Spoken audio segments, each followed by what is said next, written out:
Hey, this is Justin Smith from Laurier Economics, and I'm here to give you a quick tutorial for the Students Mastering Intriguing Testable Hypotheses competition for econ students for 24-25. So what I thought I'd do first is just give you a quick overview of what's going on in the competition. So the first thing you want to do is go to the website justinsmithecon.github.io/econcomp. And here you'll find a website containing all the details for the competition.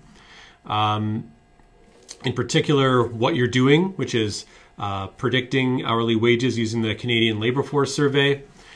Presumably, you've already signed up your team, how you're going to be evaluated, what the timelines are, the prizes, and so on.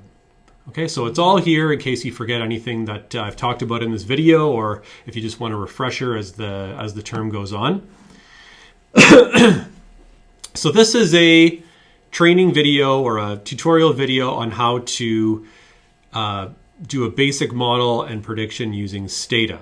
There's other videos that I've posted using R and Excel. Check out those if those are the platforms you're using. So you've already presumably signed up your team. The first thing you want to do is click on the link here to go download the data. As I mentioned before, the data are from the Labor Force Survey. And you'll see here that there's 4 files you can download. There's the CSV versions of the training data and the evaluation data, and Stata dataset versions of the training data and the evaluation data. So before we download, I just want to give you a quick overview of what's the difference between the training and the evaluation data. So the training data, as the name suggests, is the data you're going to use to create and train your model. Okay, so this data will have information on hourly wages, which is the thing you're trying to predict. And it's also going to have data on a whole bunch of other characteristics of people that you're going to use to try to predict the wages. Okay, so you're going to use this data to generate your model, test out your model, and finalize your model. Once you're done, you're going to then use the evaluation data to generate your final prediction. So the training data come from a particular month of the Labor Force Survey, and the evaluation data come from a different month. So you're taking your model that's trained on 1 month's worth of data and evaluating it on a different month's worth of data. Okay, so that's how this works. So I'm going to show you how to download the training data, train your model, evaluate it using the evaluation data, and submit the predictions. So the first thing you want to do is download the training data and the evaluation data. Since we're working with Stata, we're going to use the DTA format. So if you right-click on training data and save the link as, I suggest you create a folder on your desktop or wherever that contains all the files for this project, so they're all contained in one place and you don't lose them. I'm going to create a new folder called Econ Comp, and everything's going to be stored in here. So you just want to make sure that when you download this data, you make sure the extension is there, traindata.dta. Okay, and it's going to save that. And I also want to do the same thing with the evaluation data. Okay, and that's done. So if you go to your folder where you stored the files, you should see eval data and train data there. Since we're working with Stata, I'm just going to double click on train data here to open it up. And you'll see that I now have a bunch of variables on the right-hand side here. I'm working with Stata 17. Your version of Stata should look similar. And that's the data, okay? So I always tell students when working with any statistical software, Stata, R, whatever, what you're going to want to do is store all your commands in a input file so that you can reuse them later, tweak them later if you need to. So you don't have to redo all the commands every single time you open up the data set. Okay, so we're going to open up a do file here with the do file editor. Just going to minimize this a little bit. Okay, and then go ahead and save that so that we just have that file source here. So intro to Stata. I'm going to save that in the same folder as everything else. So now I'm going to put my commands in here. So first things first, you'll notice that there's a bunch of variables here with unusual names, and there's labels attached to them. But let's just say that you're looking at this list of variables here, and you didn't really understand what some of them were. What you're going to want to do is go to the web page again, and I've linked here a website that describes all of these variables, and this is a link to the March 2024 Labor Force Survey. So if you click that link, it's going to bring up a list of variables, and these are all the variables that are contained in your data set and more. Okay, so for instance, let's just say that you wanted to know more about the sex of the respondent. Okay, so that's this variable right here. You want to know what values those take in the data. So what you could do here is click on View Categories. What you're going to see here is the value 1 stands for men, and the value 2 stands for women. So that when I go to the data set later, and I browse the data here with the data browser, what you're going to see here is, if I click on different values here, it's labeled as female. Okay, that label is number 1. For male, it's labeled as, takes the value 2 and it's labeled as male. Okay, and this is similar with other categorical variables. So for instance, the marital status, value 1 is for married. Well, let's go down to divorced here. That's value 11, single 16, and so on. Okay. For education, post-secondary labeled as 1, high school labeled as 2, bachelor's labeled as 4, and you get the idea. Okay.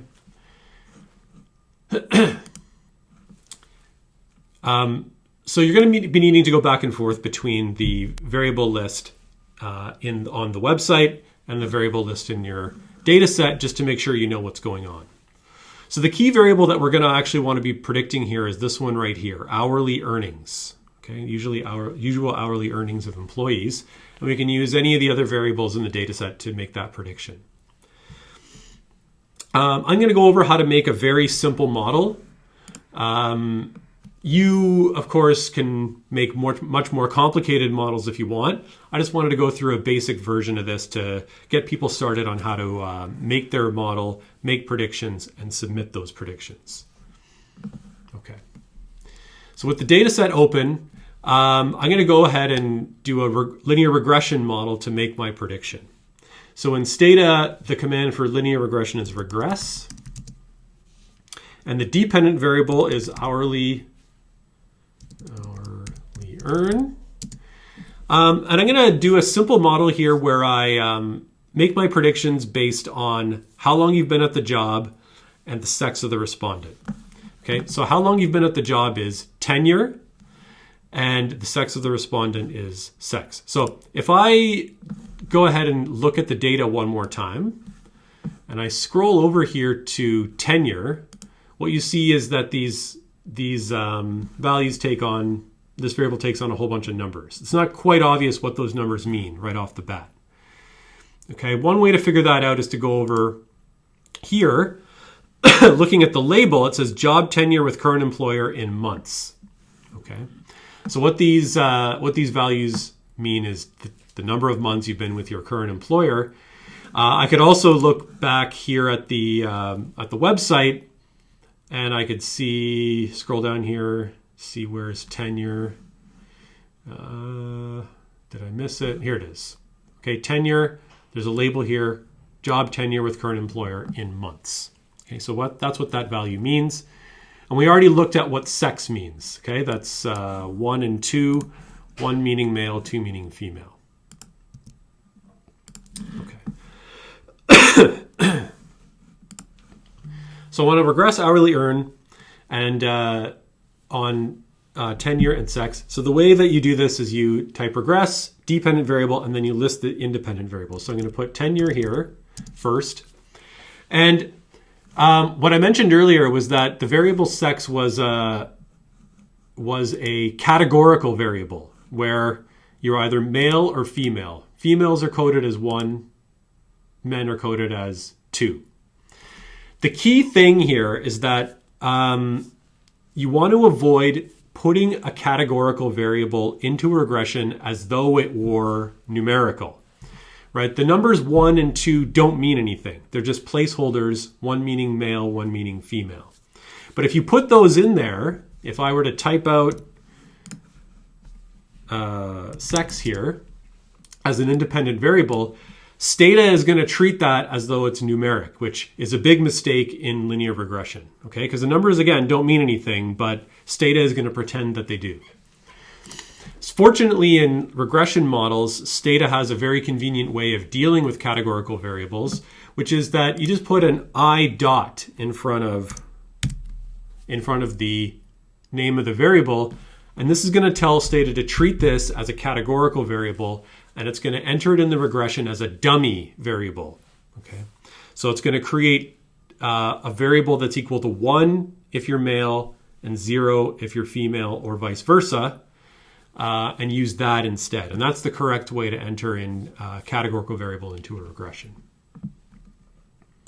Okay, you may have learned in your stats class or your econometrics class that you want to use a different standard error, robust standard error, or a clustered standard error. For prediction, that's not going to be important in this case. You don't have to worry about that. So if I highlight this and run it, it comes out with some results here. Okay, so I've estimated that the constant or the intercept here is $34 an hour. For each extra month that you're with your job, you gain just over 4 cents an hour more. And if you're a woman, you earn $4.65 less per hour. Okay. Some other interesting things you might note here are, well, the main one here is this root MSE. And if you read the instructions on the website, you'll remember that this is how we're evaluating your entries in the competition. So it's the one with the lowest root mean squared error. So Stata in the background has gone ahead and calculated the root mean squared error based on predictions from this model and the actual hourly earn. Okay, and that's 17,826. It means that on average, your prediction is off by about $17.83, which is not great. You want to refine your model more than that. Okay, so for every model that you test out, Stata is going to give you a root mean squared error. And you can use that to pick the best model possible.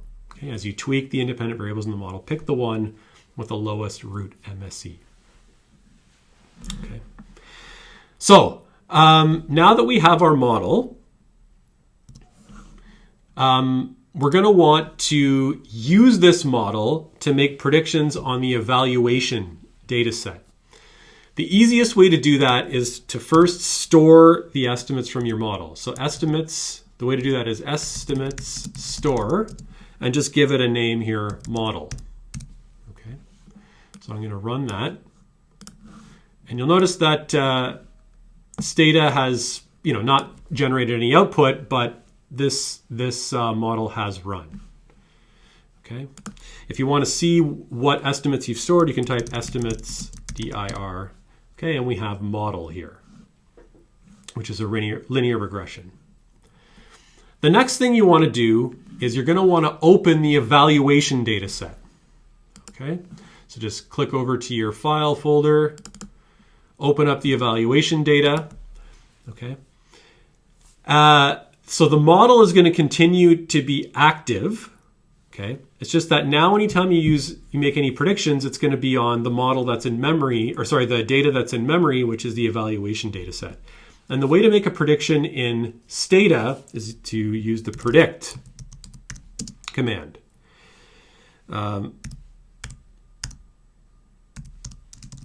So I'm going to predict the dependent variable and call it PHRLY earn, predicted hourly earn. Okay, I'm going to so I've run that. I'm going to copy it and put it into my do file here just to save my commands. Save. Okay, and it says here, you notice that it says option XB assumed. So this is just Stata telling you that it's generated the predicted values of the dependent variable. There's other things you can predict with the predict command. Okay.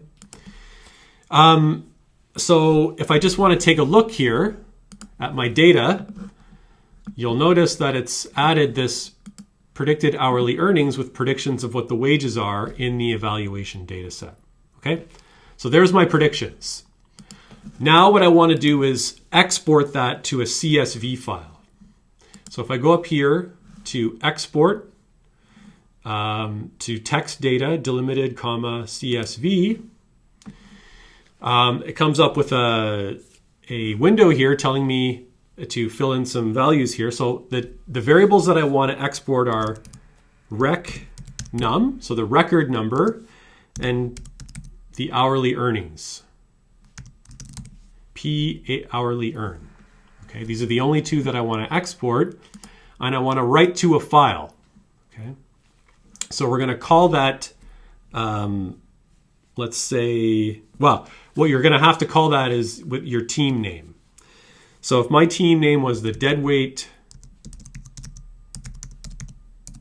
losses, I would type in my full team name in all lowercase letters, and it's going to save as a CSV file. Okay, just make sure that the delimiter here is comma, and then click OK.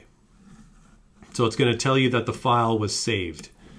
Okay, and if I look back to my file folder and just double check that the values make sense, I have a CSV file with my team name, no spaces, all lowercase, the record number, and the hourly earnings. Everything checks out okay. So now I've got everything I need to submit my predictions. I go back to the competition website, down here to submissions. Remember, the instructions are here. It says you have to have the record number and the hourly earnings with exactly those names. And your submissions must be given the name of your team name in all lowercase letters. And this is important because if any of those things aren't correct, then it's not going to process properly. And then you can link to the submission form here, where it'll bring you to this page. Again, it outlines the requirements for uploading.